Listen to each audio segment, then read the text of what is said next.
ദൈവഭക്തനായ ഒരു വ്യക്തി.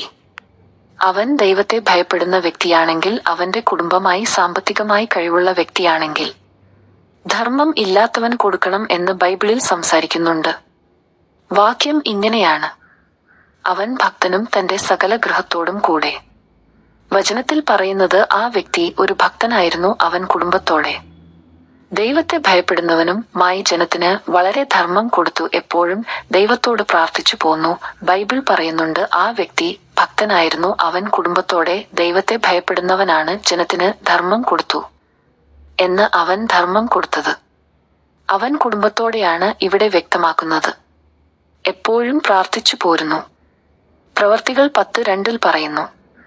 പിന്നെയും നമുക്ക് ചിലത് പഠിക്കാൻ ഉണ്ട്. ഒരു വചനത്തിൽ പറയുന്നുണ്ട് ധർമ്മം കൊടുക്കുന്നതിന്റെ ചില കാര്യങ്ങൾ.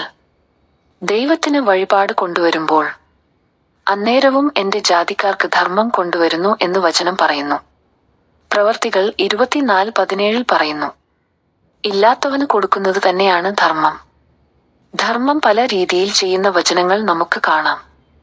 ഇവിടെ വിശുദ്ധന്മാരിൽ ദരിദ്രന്മാരായവർക്ക് ഇത് ഇങ്ങനെയാണ്. ദൈവത്തിൽ ആശ്രയിച്ച് വചനത്തിൽ ജീവിക്കുന്ന വ്യക്തികൾ അവർ തന്നെയാണ് വിശുദ്ധന്മാർ. അങ്ങനെയുള്ള വ്യക്തികൾ ദരിദ്രന്മാരായി ഇരിക്കുന്നവർക്ക്, മക്കതോന്യയിലും ഉള്ള വിശ്വാസികൾക്ക് അവർക്ക് ധർമ്മം കൊടുക്കുവാൻ, ധർമ്മപ്രകാരം ചെയ്യുവാൻ ഇഷ്ടം തോന്നി എന്ന് റോമർ 15:26 വായിക്കുന്നു.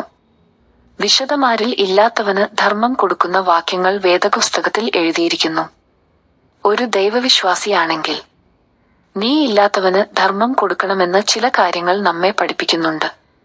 ദൈവത്തിന് വഴിപാടുകൾ കൊണ്ടുവരുമ്പോൾ പണ്ട് എന്റെ ജാതിക്കാർക്ക് ധർമ്മം കൊണ്ടുവരുന്ന ഒരു ശീലം പണ്ട് ഉണ്ടായിരുന്നു എന്ന് വചനത്തിലൂടെ നമ്മെ പഠിപ്പിക്കുന്നുണ്ട്. അതേ നാം വിശ്വാസികൾക്കും നമ്മുടെ സ്വന്തം ആളുകൾക്ക് ദാരിദ്ര്യത്തിൽ അകപ്പെട്ടു പോയാൽ ദൈവത്തിന് വഴിപാട് കഴിക്കുകയാണെങ്കിൽ അവർക്കും ഇല്ലാത്തവർക്ക് ധർമ്മം കൊടുക്കേണ്ടതാണെന്ന് ഈ വചനം നമ്മെ പഠിപ്പിക്കുന്നുണ്ട്. പിന്നെ ചില കാര്യങ്ങളിൽ കൂടി നമ്മെ വചനം പഠിപ്പിക്കുന്നുണ്ട്.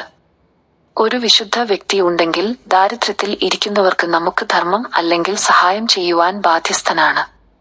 സാമ്പത്തിക ഉയർച്ചയുള്ള വിശുദ്ധന്മാർക്ക് അല്ല, വിശുദ്ധന്മാരിൽ ദരിദ്രമായവർക്ക് നാം ധർമ്മം കൊടുക്കുവാൻ അല്ലെങ്കിൽ സഹായം കൊടുക്കുവാൻ. ആർക്കൊക്കെ, എപ്പോഴൊക്കെ, എങ്ങനെയെന്ന് വചനം നമ്മോട് സംസാരിച്ചു. എങ്ങനെ കൊടുക്കണം എന്ന് ഇവിടെ പറയുന്നു. ഒരു വ്യക്തിക്ക് സഹായം കൊടുക്കുമ്പോൾ നാം ഇത്ര രൂപ ഇന്നത് ഞാൻ അയാൾക്ക് കൊടുത്ത് നാട്ടിലും പരസ്യപ്പെടുത്തി അല്ല കൊടുക്കേണ്ടത്. നീ കൊടുക്കേണ്ടത് എല്ലാവരെയും അറിയിച്ചു കൊണ്ടല്ല, രഹസ്യത്തിൽ ആണെന്നും പറയുന്നു. പക്ഷേ ഇവിടെ പറയുന്നു ദാനധർമ്മത്തിലേക്കാളും ദാനം കൊടുക്കണ്ട എന്നല്ല. കൊടുക്കുമ്പോൾ സ്നേഹം വേണം. സ്നേഹമാണ് എല്ലാത്തിലും വലുത് എന്ന് പറയുന്നുണ്ട്. നന്മ ചെയ്യുവാനും കൂട്ടായ്മ കാണിക്കുവാനും മറക്കരുത്. നന്മ എന്നത് സാമ്പത്തികം അല്ല. പല രീതിയിലും സഹായിക്കാം. നന്മ ചെയ്യുവാനും ഒരു കൂട്ടായ്മയും കൂടി കാണിക്കണം. എന്താണ് കൂട്ടായ്മ? ഒരു സഹകരണം വേണം. കൂട്ടായി ദൈവത്തിനു വേണ്ടി പ്രവർത്തിക്കുകയും വേണം. ഈ വക കാര്യത്തിലാണ് ദൈവം പ്രസാദിക്കുന്നത്.